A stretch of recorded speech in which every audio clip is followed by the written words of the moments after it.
Want to see which graphics card your Windows PC is using? Device Manager gives you a quick way to check your display adapter and view important driver details. In this guide, I'll show you exactly where to find it. First, open the Start menu and search for Device Manager. Select it from the results to open the Hardware Management window. Once Device Manager opens, find Display Adapters in the list. Click the arrow beside it to expand the category. You'll now see the graphics adapter or adapters installed on your PC. Select the listed adapter to see its name. This can show whether you're using integrated graphics, a dedicated graphics card, or both.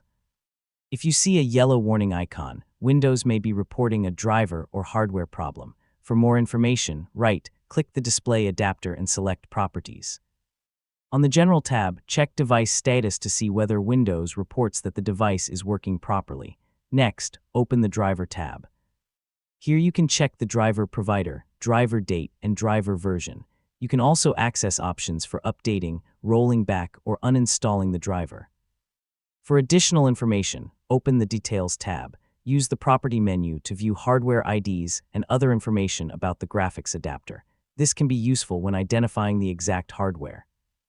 If the adapter has a warning icon or an error message, check Device Status first. You can then try updating the driver through Device Manager or Windows Update.